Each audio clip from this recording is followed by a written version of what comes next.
5 razones que da el apóstol Pablo por el cual nosotros tenemos que ser fieles. Número 1, el Señor es nuestro juez. Vea cómo dice: te encarezco delante de Dios y del Señor Jesucristo, que juzgará a los vivos y a los muertos en su manifestación y en su reino. Les decía, como utiliza Sugel Michelén en la portada de un libro, predicamos delante de Dios y de parte de Él. Eso es lo que resume este mandato que está diciendo Pablo a Timoteo. Predicamos no para agradar a la gente, no predicamos para la gente misma como si fueran ellos los principales, sino predicamos y sabemos que el que está juzgando nuestra predicación es Dios. Entonces, vea la responsabilidad que todo pastor, todo predicador, todo aquel que está hablando la palabra de Dios tiene delante del Señor. Y le dice: no te olvides de eso, que la primera razón por la que tienes que ser fiel es que Jesús es el juez. Y obviamente también hay una responsabilidad para todos los que escuchamos la palabra de Dios de escuchar a predicadores fieles. Yo les he dicho muchas veces: ¿a quién deja entrar a su casa? No solamente estoy hablando físicamente, sino ahora en YouTube, ahora en la televisión. ¿A qué tipo de predicadores le gusta escuchar? El tipo de predicadores que escucha define qué tan sano va a ser su conocimiento de la palabra de Dios. Y mire, después de eso da otra razón, y es la razón de que la palabra edifica la iglesia. La palabra edifica la iglesia porque dice, versículo 2, que prediques la palabra, que instes a tiempo y fuera de tiempo, redarguye, reprende, exhorta con toda paciencia y doctrina. Y les decía que este es un mandato simple. No lo manda a hacer cosas imposibles o no lo manda a hacer cosas que son multitareas. Un solo mandato simple: predica la palabra. Todo cristiano, todo maestro de la palabra tiene una obligación. No es agradar, no es entretener, no es parecer buena persona, no es ser divertido aquí adelante, es predicar la palabra. Así sea tartamudo o lo que sea, el mandato es: predica la palabra. ¿Por qué? Porque eso es lo que edifica la iglesia. Les decía la semana pasada, ¿en qué consiste predicar? No consiste en contar buenos chistes, no consiste en contar buenas historias o buenos testimonios. Pablo dice que predicar se refiere a redarguir, reprender y exhortar. Estas 3 cosas. ¿Se acuerda qué eran? Una buena predicación, una predicación sólida. Si usted está en una iglesia verdadera, fiel a la palabra, está en un lugar donde van a redarguir, reprender y exhortar. Y esto es mostrar el pecado, mostrar la gravedad del pecado y ayudarlo a salir del pecado. Esas son las 3 actividades que toda predicación sana debería de tener. Y mire, hoy vamos a comenzar a ver la tercera razón que da, y esto es tan importante. Bueno, antes de entrar, ¿se acuerda, por ejemplo, de la historia de Natán y David? ¿Por qué es tan importante estas 3 actividades en la predicación? ¿Se acuerda qué pasó con Natán y David?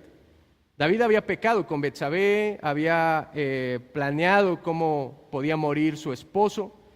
Y recuerda que él tenía una culpa, dice: mientras pequé, mis huesos se consumían. Y recuerda que él andaba ocultando su pecado, ¿verdad?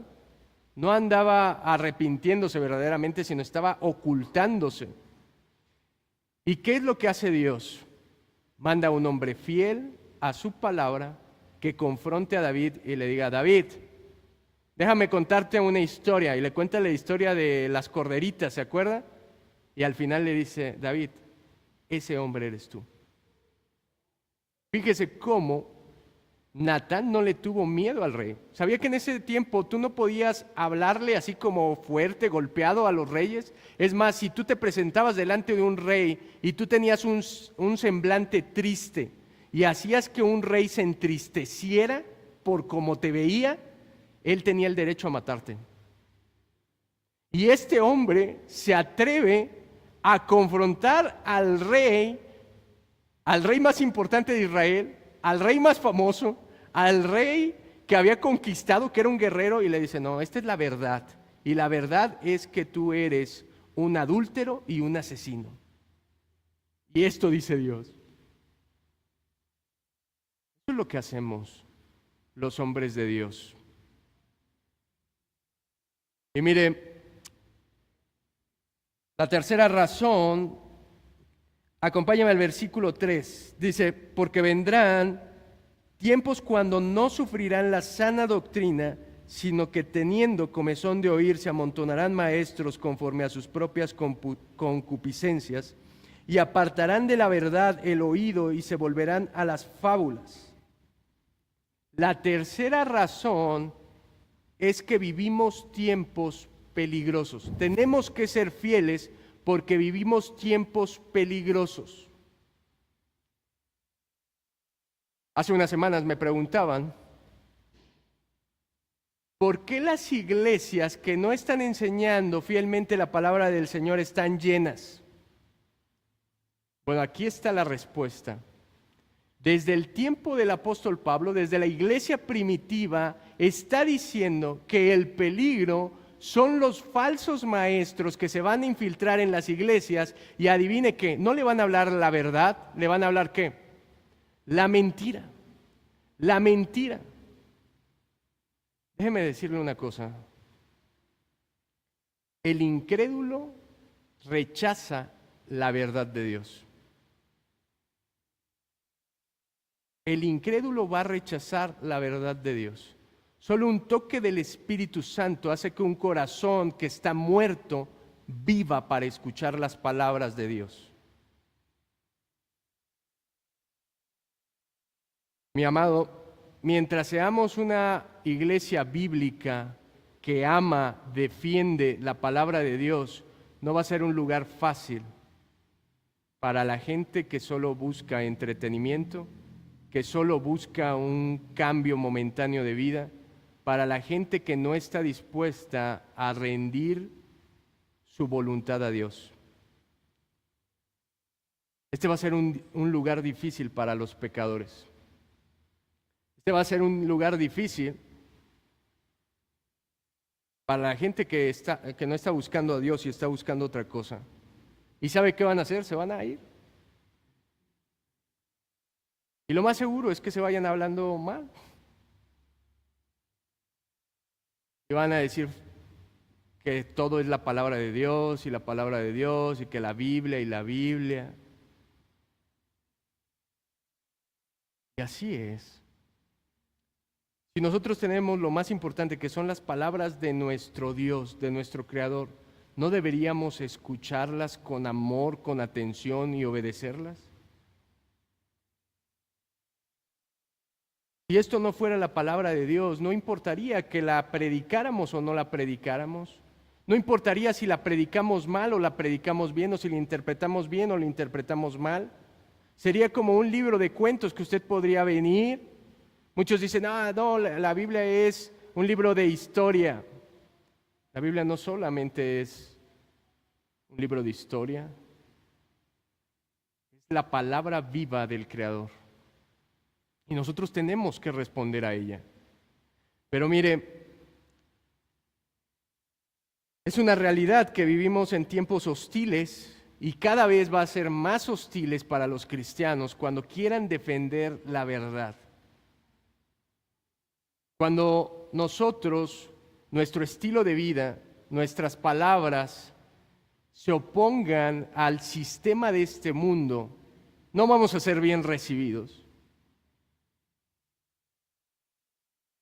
Amado, yo sé que hay un montón de críticas en contra de los libros por los mensajes que contienen, que obviamente son el mensaje del mundo y que viene infiltrando desde hace algunos años o varios años, pero luchamos contra eso todos los días. No solamente con los libros, luchamos con los medios de comunicación y tenemos que defender a nuestros hijos con nuestro ejemplo y en nuestra casa.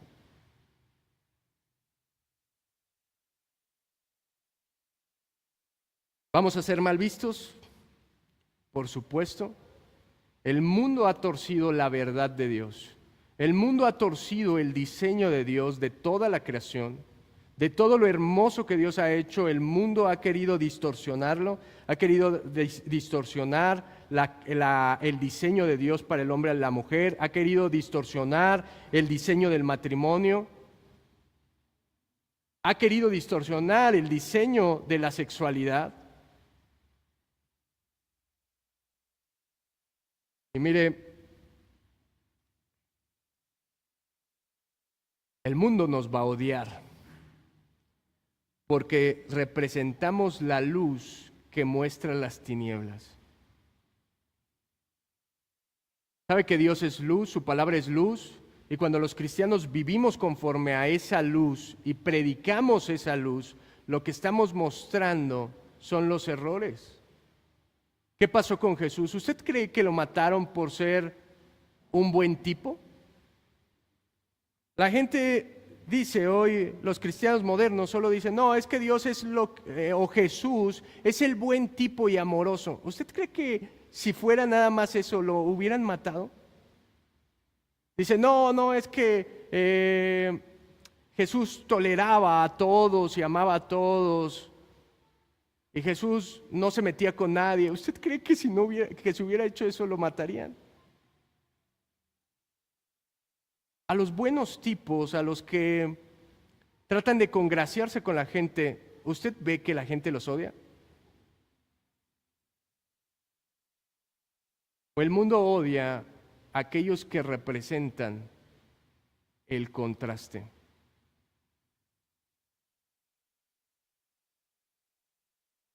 A Jesús lo mataron por lo que dijo, porque la verdad les dolió.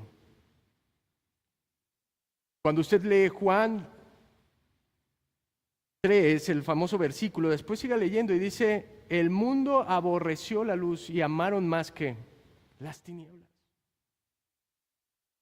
Eso es lo que pasa en este mundo. Y acompáñeme a Juan para mostrarle esto.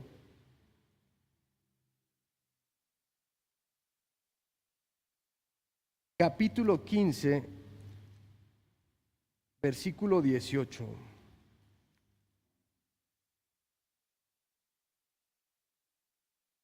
Dice, si el mundo os aborrece, sabed que a mí me han aborrecido antes que a vosotros. ¿Sabe qué es lo normal que pase con los cristianos? Que nos van a aborrecer, no somos los populares. No somos los que vamos y predicamos en la plaza y todos dicen, ay, sí, ¿cómo estaba esperando a hacerme cristiano?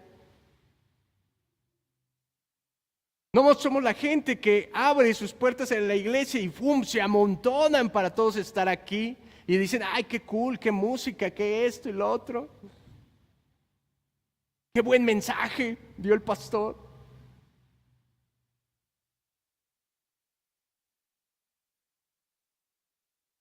Mire, los que quieren seguir con su vida de pecado aman a los predicadores que no les dice la verdad.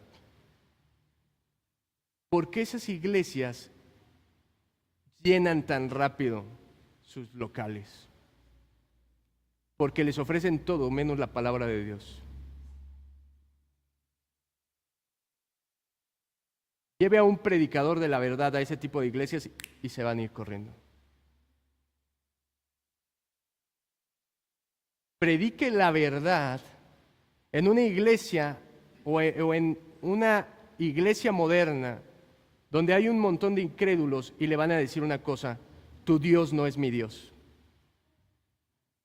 Ese Dios de la palabra no es el Dios que yo quiero. ¿Sabe por qué? Porque dice que se amontonarán maestros conforme a ¿qué? A sus concupiscencias. Las iglesias que llenan más rápido es porque le endulzan a la gente el oído, porque le dicen las cosas que quieren escuchar, les hablan de dinero. Claro, ¿quién no quiere ser rico? ¿Quién no quiere que todos los domingos le digan que Dios lo va a bendecir, de la manera que usted sueñe, que usted piense en su familia, en su negocio, con promesas falsas. Todos deseamos eso. Pero ¿sabe qué? Muchas veces es el reflejo de la corrupción de nuestro corazón. Y ese tipo de iglesias está llena porque los están alimentando en los mismos placeres que el mundo les ofrece. Si nosotros comparamos a estos maestros, a estas iglesias con lo que ofrece el mundo, hay muchas similitudes. Simplemente que utilizan una Biblia, utilizan algunos versículos sacados de contexto, tienen buena música, igual que el mundo, músicos casi profesionales, y no tengo nada en contra de los músicos profesionales que tocan para Dios, pero fíjese algo, solo escuche sus letras y se dará cuenta que las letras hablan más del hombre que de Dios. ¿Se da cuenta? Todo se trata de Dios hizo esto en mí, Dios esto, me encontró y no sé qué. ¿Sabía que la finalidad de la música en la iglesia es exaltar a quién? A Dios, no al hombre. Pero en las iglesias donde predomina este tipo de predicación, siempre hay un toque humanista. Siempre se trata de lo que a ti te haga sentir bien, con lo que tú te sientas cómodo. ¿Usted cree que va a escuchar una prédica donde le confronten su pecado? No, ¿por qué? Porque la gente se va a ir. Ese tipo de iglesias atrae a la gente a través de métodos humanos. Todo lo que al hombre mundano le llame la atención, eso hay que meterlo a la iglesia. ¿Sabe que lo que estamos diciendo no es el mensaje de que la palabra de Dios tiene poder, sino estamos diciendo la palabra de Dios no tiene tanto poder porque nosotros necesitamos aderezarle con estrategias humanas de marketing, con estrategias motivacionales.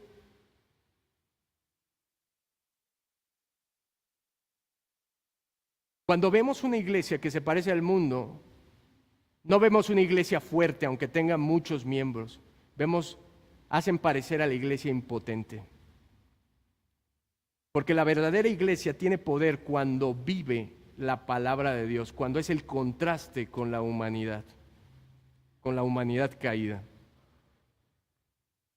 Mire, no somos los populares. ¿Quiere ser un mensajero fiel de la palabra? No va a ser popular. ¿Quiere venir a una iglesia donde le prediquen la verdad? No va a estar en la iglesia popular de la ciudad. Ni tampoco en la iglesia más atractiva para la gente. Porque es claro que la gente está buscando otra cosa. No está buscando la verdad. Pero mire, tenemos este tesoro y no podemos callar. Aunque existan un montón de iglesias en la ciudad que estén teniendo éxito, que estén creciendo explosivamente, nosotros tenemos que decidir a quién le vamos a ser fiel, al hombre o a Dios y su palabra. ¿De qué nos sirve tener lugares llenos? Somos más falsos. Antes decían que las monedas de 20, pero ya hay monedas de 20, ¿no? Entonces, ¿de qué nos sirve estar unidos por la mentira? Preferible, como dice John MacArthur, estar separados por la verdad. Preferible estar separados de esas iglesias por la verdad. Preferible estar separados de esos falsos cristianos por la verdad que unidos por la mentira. Mire, aunque no es fácil que nosotros hablemos la palabra, es lo que necesitamos hacer, es lo que debemos hacer. Y número 4, razones para ser fiel. La cuarta es que somos el contraste. Vea el versículo 5 de 2 de Timoteo, capítulo 4, dice: pero tú sé sobrio. Vea este pero. Hay muchos falsos maestros, hay gente engañando a gente y no puede decir, ay, pobrecita de esa gente. ¿Sabía que no puede decir de eso? De la gente que acude y escucha a los falsos maestros y está contenta en esos lugares, no puede decir, pobrecita, está siendo engañado, porque es el mismo juicio de Dios, porque es lo que está buscando y anhelando. No son víctimas. Todo aquel que le pertenece a Dios, adivine qué, sea tarde o sea temprano, lo va a traer y lo va a sacar de un lugar donde hay mentira. Y por eso Pablo le dice, pero tú eres diferente. Tú sé sobrio en todo, soporta las aflicciones, haz obra de evangelista, cumple tu ministerio. ¿Cómo muestra ese contraste con aquellos que son falsos maestros, con aquellos que son falsos cristianos, siendo primero sobrio? Y esto es, piensa de manera sensata. Timoteo, no seas impulsivo, es lo que le está diciendo.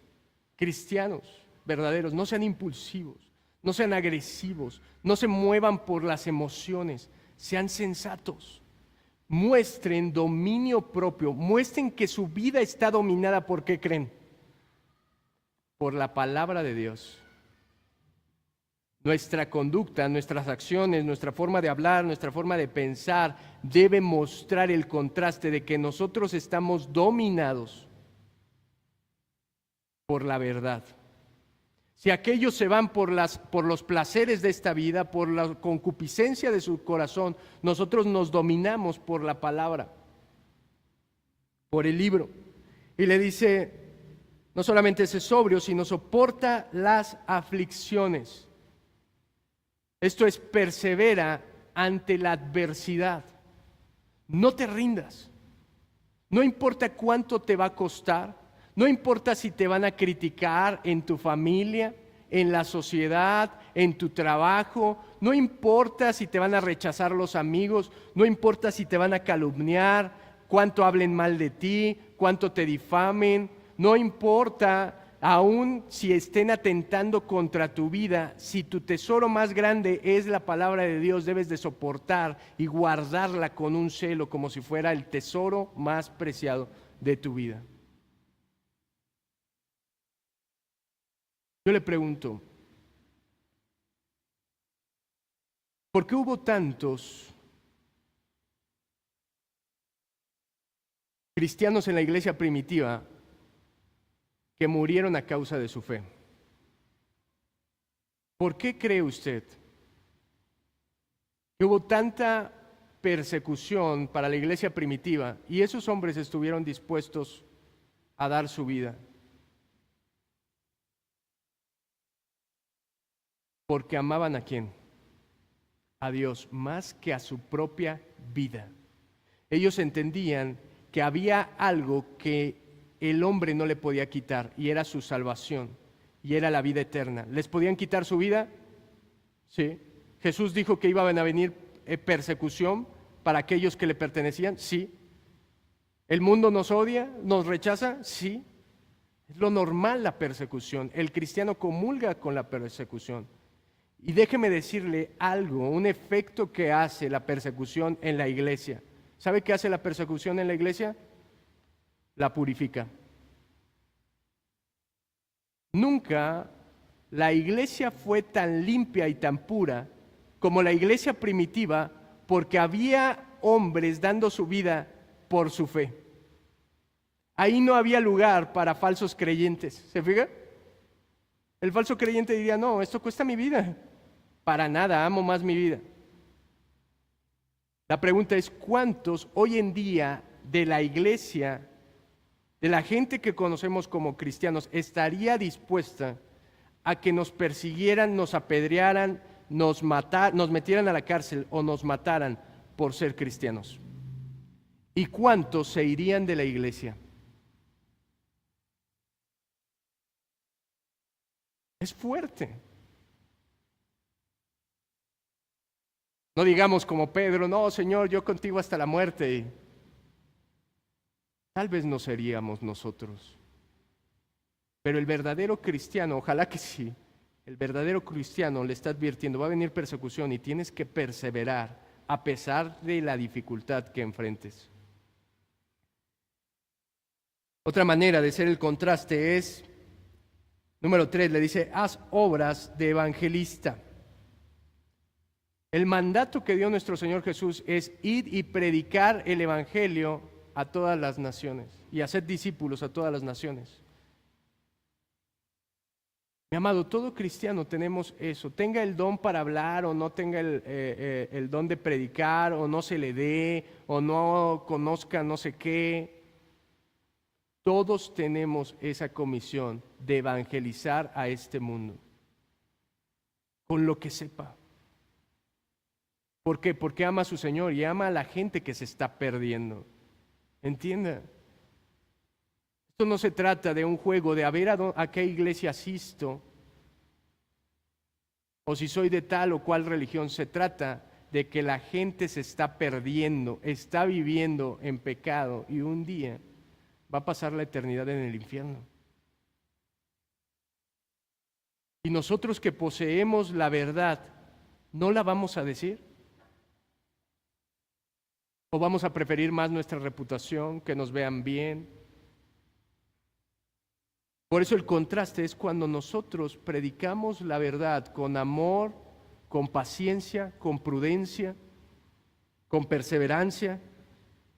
Y fíjese cómo le dice, cumple tu ministerio, cumple tu ministerio.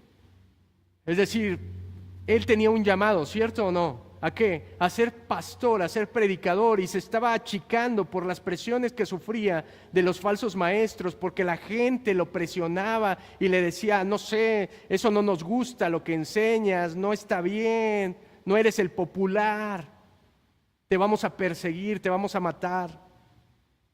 Y eso estaba haciendo que Timoteo hubiera un conflicto ahí, pero él le dice, cumple.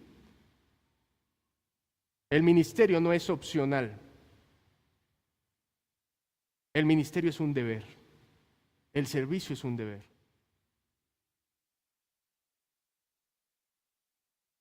Mire, nuestra vida tiene que mostrar que nosotros no cedemos ante el mundo. No nos ajustamos a los estándares de este mundo. No buscamos lo mismo que este mundo. Nosotros vamos contracorriente. No doblamos la rodilla ante el Dios de este mundo, ante el dinero, y no diluimos la verdad por nada del mundo. Nunca diluimos la verdad. Recuerde, Jesús dijo que somos la sal de la tierra, somos aquello que preserva, que evita la contaminación. Mire, yo apunté una frase de Charles Spurgeon referente a esto y dice, no somos el caramelo de la tierra, somos la sal de la tierra, algo que el mundo querrá escupir en vez de tragar. ¿Se lo vuelvo a leer? No somos el caramelo de la tierra, somos la sal de la tierra, algo que el mundo querrá escupir en lugar de tragar. ¿Eso somos? ¿Esos somos los cristianos fieles? ¿Esos somos los cristianos que amamos la verdad y queremos vivirla? Esos somos. ¿No somos perfectos? No. ¿No somos la gente que no comete pecados o que no se equivoca? No. Simplemente somos la sal de esta tierra, los que aman la verdad y quieren vivirla. La razón número 5, vea, ¿por qué alguien se mantendría fiel? Versículo 6 dice, porque yo ya estoy para ser sacrificado y el tiempo de mi partida está cercano. Una de las palabras que más me gustan y me gustaría decir en mi lecho de muerte serían estas. Versículo 7, he peleado la buena batalla, he acabado la carrera, he guardado la fe. Por lo demás me está guardada la corona de justicia, la cual me dará el Señor juez justo en aquel día, y no solo a mí, sino también a todos los que aman su venida. Se fija cómo, en la manera en que desarrolla Pablo, termina este fragmento de enseñanza exactamente de donde comenzó. Le dijo, tienes que predicar, ¿por qué? Porque Jesús es el juez. Y al final de tus días, Él te va a juzgar. ¿Se fija? Termina diciendo, ese juez que veía tu ministerio, que te escuchaba, ese juez al final no te va a recompensar. Bueno, la quinta cosa es la recompensa de nuestro Señor. Fíjese, Jesús no va a recompensar a los predicadores, a los cristianos. ¿Por qué tantas personas asistían a la iglesia? ¿Usted ve que está diciendo eso? ¿Por qué también era su oratoria? ¿Qué tanta injundia le echaban? ¿Qué tantos chistes contaban? ¿Qué tantas historias tenían? Ni siquiera es por cuántas personas evangelizaron, aunque todos tenemos que evangelizar. ¿Qué es aquello que va a recompensar el Señor de la grey? Jesús mismo lo dijo en una de las parábolas, en la parábola de los talentos. ¿Qué es lo que recompensa el Señor? La fidelidad. ¿Qué tan fiel fuiste? Eso es lo que trata aquí. ¿Qué tan fiel fuiste a la palabra? Y él dice, yo he sido fiel, he acabado la carrera, yo me he desgastado, he dado lo mejor de mí, he entregado la estafeta. Es como si le estuviera diciendo, hey, discípulo, te he predicado con mi boca y con mi ejemplo, ahora yo te entrego la estafeta. Nadie conozco que sea más apto que tú, Timoteo. Estoy a punto de ser sacrificado, estoy a punto de que me maten. Ahora tú tienes la estafeta. Ahora tú corre la carrera porque a mí me está preparada mi recompensa por haber sido fiel.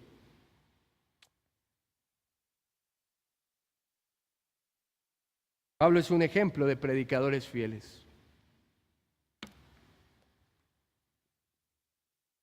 A lo mejor a muchos les da coraje, a lo mejor muchos dicen, es soberbio, sin saber por qué presenta sus credenciales en cada carta.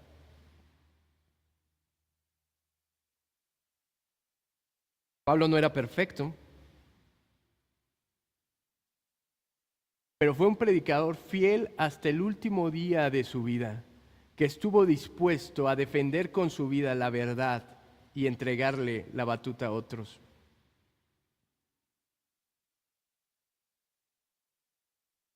Mis estimados, ¿qué más motivación queremos que ser recibidos por nuestro Señor? Con las palabras más hermosas que podemos escuchar, que es siervo fiel. Cuando yo llegue al cielo, esas serían las palabras que me gustaría escuchar, siervo fiel.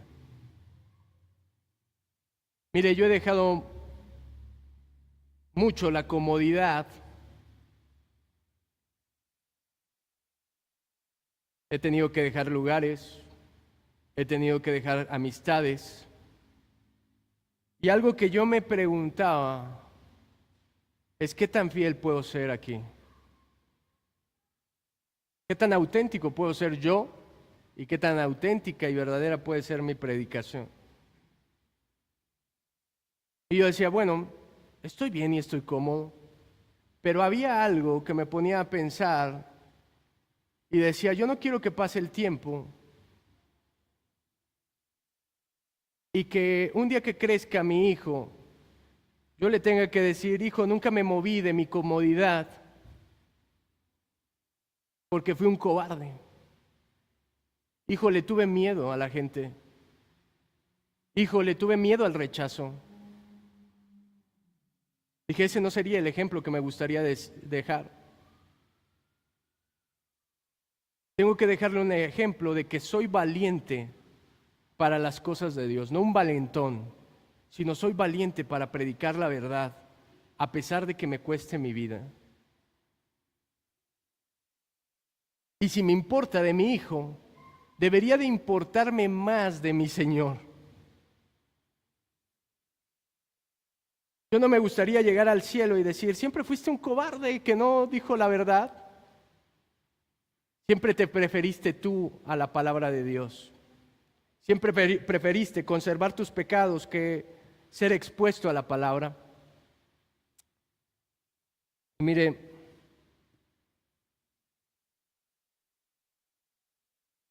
esto es una tentación.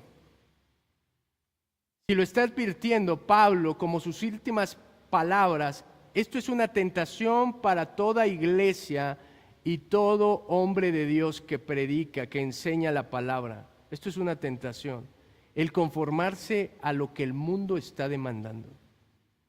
Todos estamos expuestos a eso. Todos estamos expuestos a eso en nuestra vida, ¿no es cierto?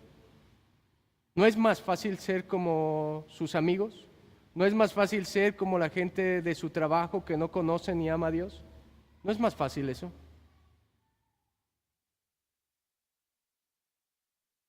Pero al final, lo que la Biblia, Dios nos demanda es perseverar en la verdad hasta el fin.